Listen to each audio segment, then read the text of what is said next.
Nossa capacitação tecnológica em suinocultura vai agora a Patos de Minas, em Minas Gerais. Uma aula prática mostra o manejo de fêmeas e leitões no período pós-aleitamento.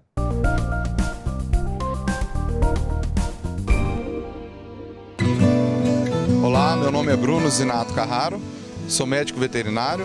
Estamos aqui na Fazenda Chuá, a Granja Chuá, na região do Alto Paranaíba, do estado de Minas Gerais, na cidade de Patos de Minas.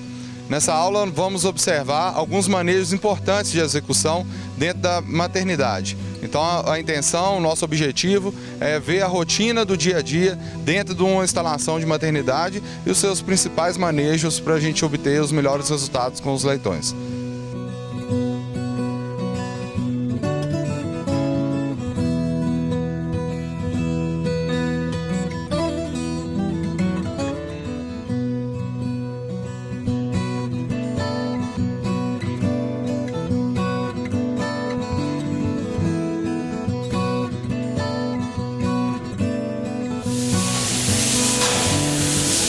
Bom, pessoal, nós vamos mostrar aqui a sequência de preparação numa sala de maternidade para a recepção das matrizes gestantes. Nessa instalação, acabou de ocorrer um desmame e nós observamos aqui nas instalações o estado de sujeira que ela se encontra no final ao desmame. Tá? Então, após a gente retirar as matrizes e retirar os leitões da instalação, nós procedemos à umidificação de toda a instalação, né, de toda a superfície, e após essa umidificação, a gente entra com a lavação sob pressão, retirando a maior parte da matéria orgânica presente na instalação. Essa primeira retirada ela é muito importante para nos auxiliar na desinfecção posterior, na completa lavação da sala e desinfecção, reduzindo assim a pressão de infecção dentro da mesma. Bom, pessoal, nós vamos observar aí uma outra característica muito importante no processo de limpeza e desinfecção da maternidade, né? Nós temos que observar que nós temos diversos tipos de instalação. Nesse caso aqui, nós temos uma parte da gaiola de maternidade compacta, né, o piso de concreto, e a outra parte ela é ripada e um ripado de metal, de ferro, né? E dentro das instalações nós podemos aí observar, existem maternidades completamente vazadas, né, com piso de plástico ou de ferro, tá? E no caso, da mesma forma que essa gaiola, nós podemos ter a parte traseira dela, né, essa parte ripada, sendo mostrada como piso de plástico também. Nesse caso aqui, nós observamos o piso de ferro. É muito importante, após a retirada inicial da matéria orgânica, a gente também proceder, em muitos casos, a desmontagem das partes móveis dentro da instalação. Então, após essa desmontagem, né, e exposição das partes móveis, nós temos condição de realizar a completa lavação e a retirada total da matéria orgânica, auxiliada com o uso do detergente, né, para remover toda a parte do biofilme de gordura presente na instalação, facilita muito o uso dos desinfetantes para poder remover os agentes infecciosos. Se a gente não realizar esse procedimento com critério, né, com essa observação, a ação do desinfetante ela é muito reduzida e a gente acaba tendo uma pressão de infecção maior para o próximo alojamento. Estamos aqui numa sala da maternidade após a lavação, né? E a gente deve observar a estrutura móvel que tem disponível dentro da instalação, ela deve ser desmontada e proceder toda a realização, né, da limpeza e desinfecção. É muito importante a gente observar também no momento da lavação, após o uso do detergente, né, e a retirada, né, o enxágue da sala, nós precisamos esperar toda a instalação estar seca, 100% seca, para que a gente aplique o desinfetante. Se por um acaso a gente utilizar o desinfetante na instalação ainda molhada, a gente tem perda da eficiência do agente, né, do desinfetante em questão. É importante também, né, determinar junto com a consultoria veterinária, né, olhar com o veterinário específico, qual o detergente e qual o desinfetante melhor para cada caso, para cada situação nas granjas de uma maneira geral. E é importante também observar a recomendação tanto do fabricante quanto do veterinário, né, para a correta diluição do produto e uso nas superfícies da instalação. Além da observação, né, da correta diluição tanto do detergente quanto do desinfetante, é muito importante observar que toda a superfície, né, deve ser molhada com o detergente na solução que a gente preparou e deixar agir por um período mínimo de 30 a 40 minutos. Esse período é necessário para que o detergente haja sobre as moléculas de gordura e solubilize as mesmas, né, disponibilizando, retirando o biofilme da camada da instalação, das paredes da instalação. Após o enxágue, né, e a completa secagem da superfície, né, da instalação, nós vamos proceder à aplicação do desinfetante. Normalmente há uma recomendação de em torno de 400 ml a 500 ml por metro quadrado dentro da instalação. Então é muito importante, gente. Devemos molhar toda a superfície e ela tem que ser completamente encharcada. A gente observa em algumas regiões, algumas pessoas fazendo a desinfecção com bomba costal. Então tem que tomar muito cuidado, porque a bomba costal muitas vezes não consegue molhar toda a superfície devido à velocidade que as pessoas passam. Nós podemos utilizar um regador para poder espalhar sobre toda a superfície, manter toda a superfície molhada com a diluição do desinfetante que a gente preparou. Observar sempre, né, em torno de 400 a 500 ml por metro quadrado da instalação. Estamos aqui dentro da sala da maternidade e nós vamos falar um pouco aí desde a sequência do alojamento das matrizes, né, após a limpeza, desinfecção e o vazio sanitário e os manejos de parto propriamente dito. As matrizes normalmente entram no setor de maternidade em torno aí de 1 semana a 4 dias antes do parto. Então nós temos a idade gestacional em torno de 115 dias a 116 dias. Então algo próximo aí entre 109 e 110 dias é a média normal da gente fazer o pré-alojamento das fêmeas. Então, a partir do momento que essas fêmeas ingressam dentro da maternidade, nós começamos a fazer uma série de medidas, né, de preparação para o momento do parto. Então, essas fêmeas recebem um arraçoamento normal até o dia do parto, né? E a gente deve observar os principais sinais da ocorrência do parto. Então, quando a gente está se aproximando do parto, nós temos aí um edema da vulva, né? Um aumento da vulva e também um aumento da glândula mamária pela produção de colosso, né? Chegando próximo aí ao momento do parto. Então, algumas horas antes do parto, a gente começa a ter a ejeção do leite em formas de gotas. Chegando aproximadamente aí de 6 horas antes do parto, essas gotas começam a se transformar em jatos de leite.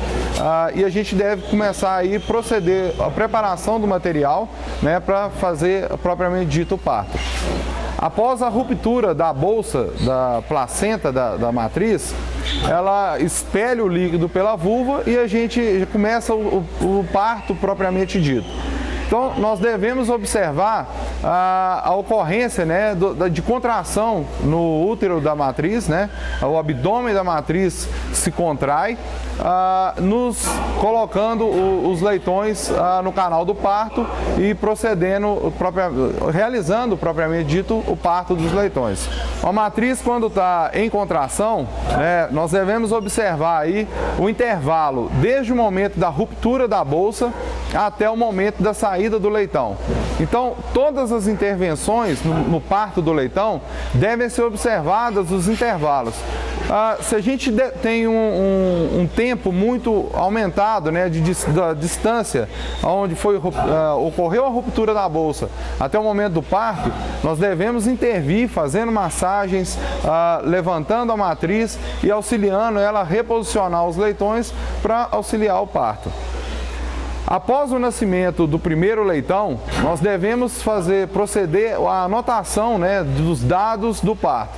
Então, a gente tem uma ficha de acompanhamento de parto, onde a gente anota a sequência dos leitões que nasceram, né, a marcação do horário de nascimento. E, propriamente dito, quando a gente realiza a pesagem individual, né, nós podemos também fazer a anotação da pesagem de cada um dos leitões. Por que é importante a gente anotar o horário de nascimento de cada leitão? Para que a gente determine o intervalo entre um leitão e outro. O intervalo é muito importante no auxílio do manejo de parto, né, do atendimento ao parto, para que a gente evite ter os natimortos intrapartos, né, leitões que estão vivos a termo no momento do parto e por uma falha na execução do manejo de parto, nós deixamos esses leitões nascerem afogados e muitas vezes pode ocorrer a morte desses leitões. Então, após o nascimento do leitão, a gente retira o conteúdo do líquido presente nas vias aéreas do mesmo, né? E procede a amarração e o corte do umbigo. A amarração, normalmente, a gente deixa em torno de 2 a 3 centímetros de comprimento do cordão umbilical após a sua base, né? Que é a inserção junto com o corpo do animal. Procede a amarração com cordão, seja um barbante ou um cordão, um fio, né? Junto da solução desinfetante, procede a amarração do cordão. Realizamos o corte em torno de meio centímetro após o corte, de meio a 1 centímetro após a amarração, o ponto de amarração do umbigo, e realizamos o corte do umbigo junto com o corte do excedente de cordão. Realizado o corte, a gente utiliza uma solução desinfetante colocada num recipiente e faz a imersão desse cordão dentro dessa substância para ocorrer a desinfecção do cordão. Após esse processo, nós realizamos a secagem do leitão, passando ele no pó secante, no caso utilizado aqui nessa granja. Nós devemos tomar o cuidado de proteger a cabeça do leitão e espalhar o pó sobre toda a superfície do restante do corpo do mesmo. Com o auxílio da mão, né, nós vamos esfregando e retirando o conteúdo que vai se formando sobre a pele do leitão. Não há necessidade de retirar todo o conteúdo e deixar a pele completamente limpa, né? A importância do pó secante é justamente secar a pele do leitão e possibilitar que ele tenha uma velocidade de ir até o peito da mãe, né, para poder mamar o colostro de uma forma mais rápida, né? Após a gente realizar os procedimentos aí de amarra de umbigo e secagem dos leitões, nós devemos colocar os mesmos para poder mamar no peito da sua própria mãe, tá? É muito importante que o leitão mame o colostro produzido pela própria mãe, né? Até as 6 primeiras horas de vida, podendo estender aí no máximo até 12 horas de vida. Por que isso é importante? Nós temos uma queda da concentração de imunoglobulinas presente no colostro produzido. E após 12 horas do início do parto, nós temos uma redução para menos da metade da concentração. O leitão, quando nasce desprovido de qualquer proteção imunológica. Somente através da mamada do colostro que a gente consegue realizar a proteção do mesmo. A gente lembrou sobre a anotação do horário de nascimento de cada leitão, né? Pela importância do tempo, de determinar um intervalo entre cada um. O leitão, normalmente nós temos aí uma produtividade das matrizes domésticas de hoje em dia em torno aí de 14 leitões média de nascidos, podendo acontecer até fêmeas com mais de 20 leitões nascidos totais. Então é muito importante que a gente determine um intervalo máximo entre um leitão e outro de 40 minutos. Mas após o nascimento do primeiro leitão, nós devemos intervir com alguns procedimentos na matriz. observar se há a contração da mesma. Caso não ocorra a contração, nós devemos proceder a algumas realizações, alguns manejos, como o manejo de massagear o aparelho mamário da fêmea com auxílio da mão. A gente deve passar de forma cranial, né, da parte anterior da matriz para a parte posterior, fazendo a manobra, expondo o aparelho mamário para ela poder ficar deitada, né? Uma vez que ela está deitada, a gente tentar expor os dois lados do aparelho mamário, realizando a massagem. Esse processo auxilia a liberação de ocitocina e auxilia na contração do útero, expulsando os leitões. Após o nascimento de vários leitões, no caso, como nós podemos observar aqui na filmagem, nós tivemos aí em torno de 10 leitões nascidos e uma redução na contração da matriz. Então nós podemos realizar algumas manobras de massagem junto com a matriz, auxiliando ela a aumentar a contração e também a liberação de ocitocina. Nós podemos observar, através do manejo de massagem aqui realizado pelo funcionário, a retirada da bota e o uso da massagem com o pé no vazio da fêmea, né, no flanco da fêmea. A massagem se procede da parte anterior da fêmea, né, da parte da frente da fêmea, para a parte posterior, auxiliando na contração e expulsão dos leitões. Caso essas atitudes não sejam efetivas para ela retornar à contração e eliminação do leitão, né, dos leitões que ainda estão em seu abdômen, é importante a gente realizar o processo de levantar a matriz e para ela reposicionar os leitões dentro da cavidade abdominal e voltar a deitar para proceder a continuidade do parto. Caso ainda assim nós não tenhamos contração, né, nós ainda não tenhamos a continuidade do parto, nós podemos proceder à aplicação de ocitocina, o que vai retornar a contração do útero e auxiliar no parto dos leitões. Se vocês lembrarem na aula teórica, né, sobre o manejo de maternidade, nós temos um organograma que deve ser seguido no momento do parto. Ter detalhado esse processo é muito importante para que a gente tome as ações corretas, no momento correto, de forma precisa e ação muito rápida, né? Todo o manejo da maternidade deve ser muito bem orquestrado por toda a equipe, né, para que a gente não tenha atrasos nas ações que a gente for tomar, né? Todo atraso aumenta o nosso prejuízo, aumenta as nossas perdas e possivelmente nós vamos ter aí uma menor quantidade de leitões nascidos vivos, né? Vale lembrar alguns manejos também utilizados para a gente tentar, são manobras de ressuscitação de alguns leitões que eventualmente possam nascer com dificuldade de respiração. O que mantém o leitão vivo dentro do útero da matriz é o cordão umbilical unido à placenta da mãe, tá? Se esse cordão se rompe, no momento do parto, ele tem poucos minutos para poder sair até ao ambiente externo, né? E proceder à respiração para poder manter a sua troca de oxigenação e manter a sua vida. Essa troca, quando dentro da cavidade, é feita pelo cordão umbilical. Então, se a gente tem a ruptura e uma demora na saída desse leitão, ele entra num estágio de sufocação e muitas vezes ele acaba ingerindo o líquido e acaba nascendo o que o pessoal chama de o leitão nasceu afogado. Então a gente deve retirar o conteúdo líquido dentro da boca, presente dentro das vias aéreas do leitão, posicionar ele com a cabeça virada para baixo, né, para poder facilitar a saída desse líquido que esteja presente aí nas vias aéreas e realizar a manobra de massagem abdominal desse leitão.